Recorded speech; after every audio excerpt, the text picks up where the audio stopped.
Hi, my name is Manish Gupta, and in this video, I'm going to talk about InceptionXML, which is a lightweight framework with synchronized negative sampling for short text extreme classification.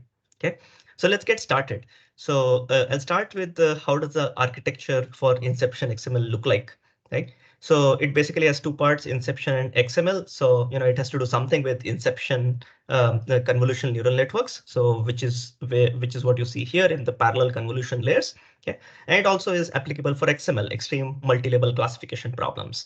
Specifically, it is applicable for text-based extreme multi-label classification problems. Okay, so consider short text datasets in the sense that where the input is short in nature, right? And you want to do extreme classification. For example, you have, let's say, a short ad and you want to figure out which are the queries for which this ad should be shown, right? Or which are the key phrases for this ad, right? Or you basically have a title of a Wikipedia page and you want to sort of predict the category that should be assigned to this Wikipedia page. So these are extreme classification problems because the number of labels are too many, right? So in this in Inception XML architecture, the idea is that you start with an embedding for the input. So you could, so for example, in their case, they try to use glove embedding and then they train the embedding over iterations as well. So you could initialize with some well-known embeddings, but then you could, of course, train them over iterations with the entire backpropagation, right? So then you essentially, so in their architecture, there are three main blocks. So the first block is this embedding enhancement module, and then you have the inception module, and then you have the final linear layer so as to essentially come up with the final output, final predictions. Okay. So let me first talk about the embedding enhancement module. So in this module, essentially you take the embeddings associated with the inputs. This could be 100-dimensional, 300-dimensional embeddings, right? And then you pass them through these two self-attention layers. So these two self-attention layers are orthogonal in nature in the sense that this is doing self-attention across words, while this is doing self-attention across text embeddings, okay, across the embedding dimension. Now, remember that whenever people apply convolution neural networks or even self-attention, right? So people do not apply it along the embedding dimension. They apply, one word should be able to attend to the other word and so on. Okay, but when you think about short text inputs, actually the ordering of the words does not matter. So whether you say Mumbai weather December, or you say December weather Mumbai or December Mumbai weather, all of them mean the same thing, right? So therefore, what they experiment with is to basically do self-attention across words, but also do self-attention across embeddings. Okay. So the way the self-attention works is as follows. You basically have your input embedding matrix, basically let's call it X, right? And then you or rather the embedding of X. So the input is X, E of X basically gives you the embedding matrix. And then you actually obtain a query QKV basically. So for self-attention, you need three QKV, basically QKVs. So you get QKV and then do a typical self-attention. So this is the typical self-attention, no change here, right? The other self-attention is slightly different because it is along the embedding dimension. So therefore, the query essentially is essentially similar to the query in in the first self-attention, except that it is on the transposed output. So of course, the query is created using the output of the first self-attention layer. So it's all based on XSA, but then it is transposed. So you basically transpose it and then you feed it as the query. Now the key essentially is the original key. So you take the original stuff, but you again transpose it because you want to do self-attention in the embedded dimension, right? And then the value is essentially the value the values which are also going in are essentially again embedding of X itself, but transposed, embedding of X itself, but transposed, right?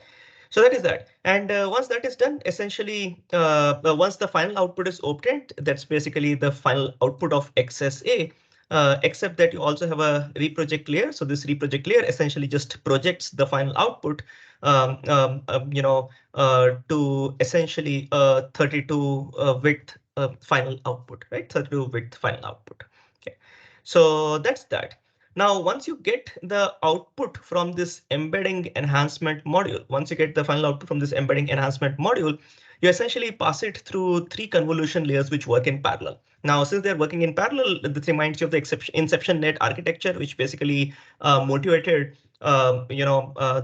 motivated usage of parallel convolution layers with different filter sizes. So that is what is going on here. And again, even in these convolution layers, essentially you run these convolutions along the embedding dimension rather than in the text dimension. Okay. So there are 3 parallel one-dimensional convolution layers: V1, V2, V3, V4, V1, V2, V3. Sorry, V1, V2, V3 with them with filter sizes 4, 8, and 16, and with stride of 4. Okay. And they run along the embedding dimension with the P output channels, which basically means the depth of your final output is going to be P, right? So that's that. Now, so this is so basically you get the X enhanced. So basically the output here is X ENH, X enhanced, and you multiply with these, or rather convolve with these 3 filters, V1, V2, V3, 3 convolution layers. You apply that and you get the outputs. Now these outputs, you basically concatenate them, and that gives you the overall output from these 3 layers. The concatenated output is then operated with another convolution layer called as VF, so as to get the overall output of the inception module. So that gives you the output of the overall inception module. The third component of InceptionXML is basically the linear layer. So you take the HF, just apply a linear layer R. Of course, this matrix has to be learned. So this is also residual in nature. By the way, of course, self-attention is residual. So there's a residual connection here, but you also apply residual connection around this dense layer, and that gives you your overall prediction. Okay. Now, of course, this is an extreme classification problem. So once you get the overall prediction, you can compare it with the actual values in Yj and then backpropagate the loss. You could do this over all the labels, but that's just too many labels, and therefore probably you need some sort of an optimization here. Traditionally, literature has basically used negative mining and therefore tried to compute this loss over a limited set of positive labels and a limited set of negative labels, right, for every example. But in this particular case, in the InceptionXML case, they basically propose to just do it for all the labels in the entire label space. Okay. And use binary cross entropy loss. So essentially, they've just used binary cross entropy loss. Okay.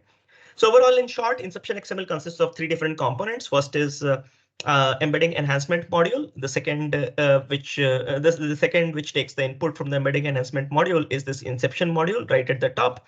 Then after the inception module, essentially, at the output of it is a linear layer, which essentially gives you predictions y hat, on which you can compare with the actual y and compute BC loss between y and y hat.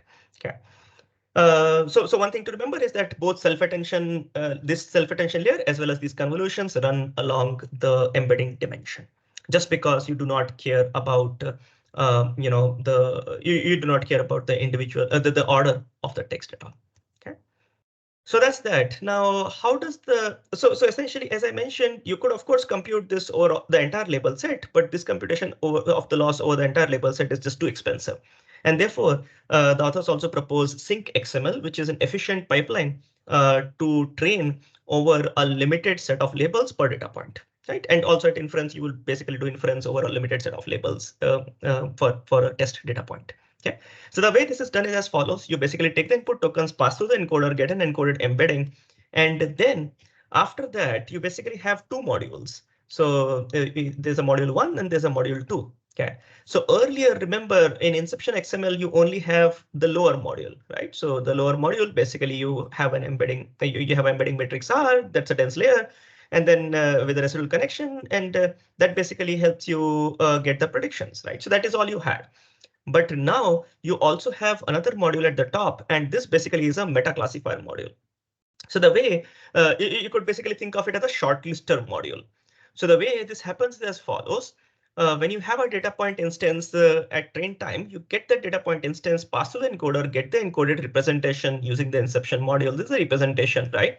Now, this representation is actually passed to a meta classifier, which tries to figure out a small short list of labels which are most relevant to this data point.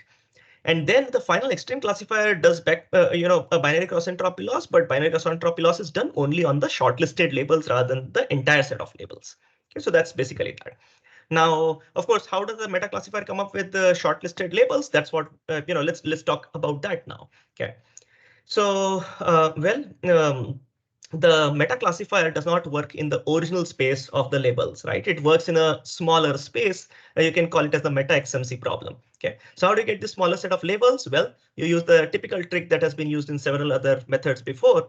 You actually take the labels, compute their embeddings using positive instance feature aggregation over bag of words representation of the instances.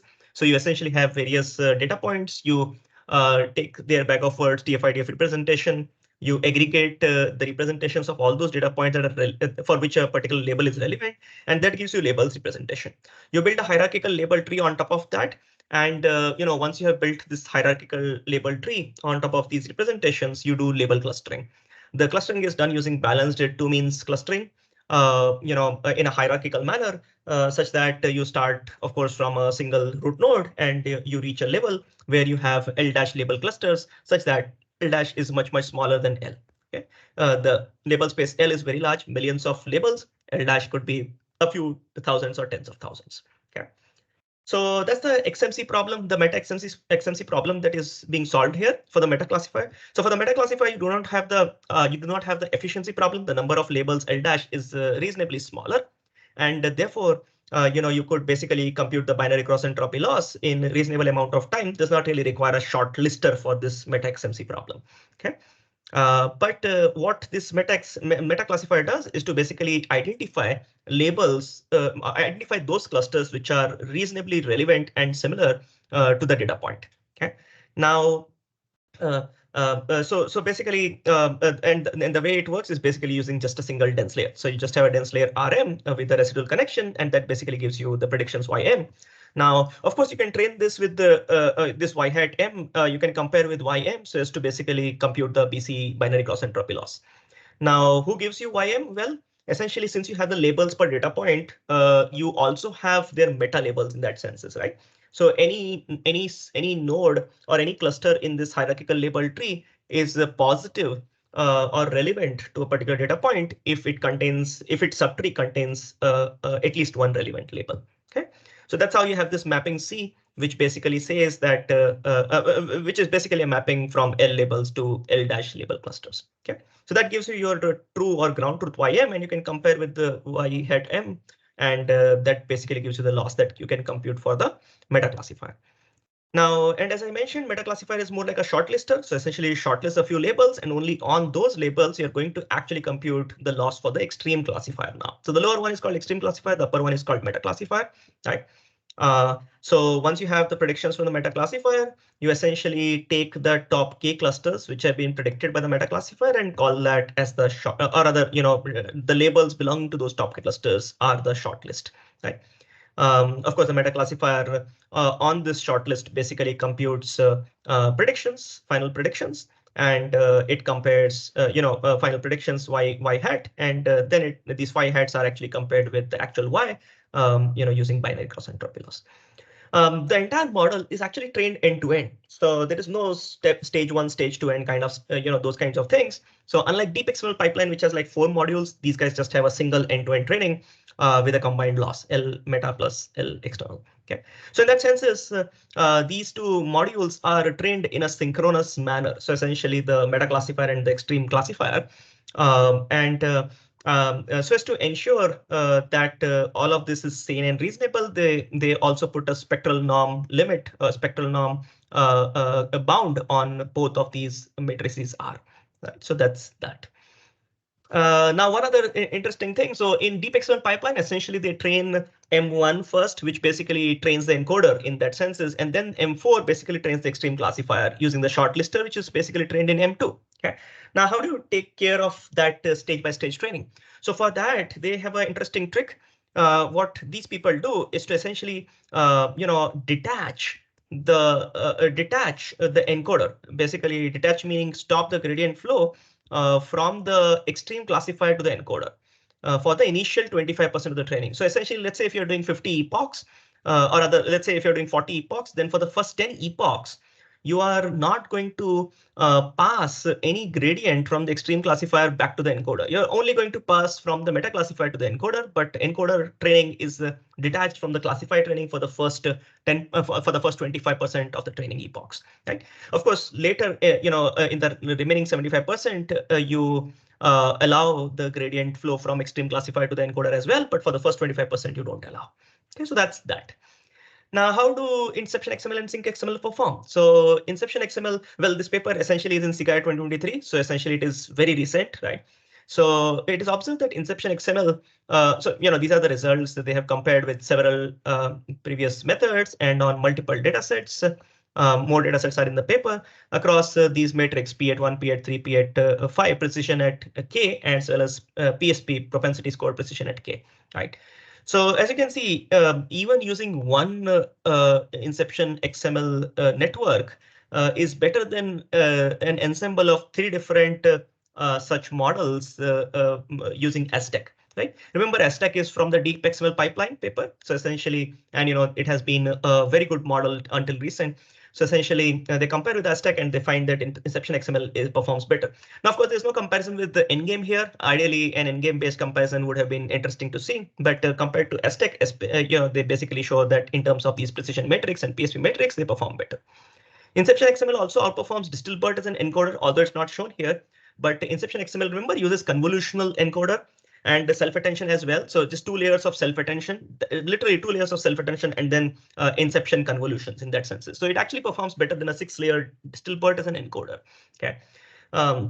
Now, InceptionXML is, of course, slow. So basically, if you look at training time in hours, and if you look at precision, InceptionXML is much slower than SyncXML. Astec is much faster, but as you look at it, the size of the model in case of Astec is much larger. SyncXML is much smaller a model, while giving you very good, very good precision at 1. Okay. So from a perspective of trade-offs, right? SyncXML gives you a reasonably accurate model with much lesser training time requirements, right? And smaller sized model as well. So SyncXML not only reduces the inference time to half. So if you compare with Astec, right? So okay, of course, so training time is shown here, but if you think about inference time, SyncXML also reduces the inference time to half compared to Astec. And is also an order of magnitude smaller than Astec. Astec is like 10.93 GB, but SyncXML is basically way smaller, right? 1.4 GB in size. Okay, so half the size model and 1/10 the size, of not 1/10 literally, but yeah, an order smaller size compared to Astec. Okay. InceptionXML also outperforms transformer-based baselines, just requiring 2% of the flops. So several transformer-based methods, essentially, you would observe that it basically just requires 2% of the overall floating point operations to train. Okay, so in this video, I talked about, in short, about InceptionXML, which is a lightweight CNN-based encoder for extreme classification. It uses self-attention-based word order agnostic module along with an inception-based convolution layer. SyncXML essentially is a faster way of doing InceptionXML, especially when the number of labels is too large. So it synchronizes the training of extreme and meta classifiers, thereby achieving significant improvements in terms of accuracy, training time, and also model size compared to the Astec model trained using the DeepXML pipeline. Okay, so that's it for this video. Thank you for watching. Hope you liked the video. Connect with me on my LinkedIn or look at my research on my homepage. Thank you.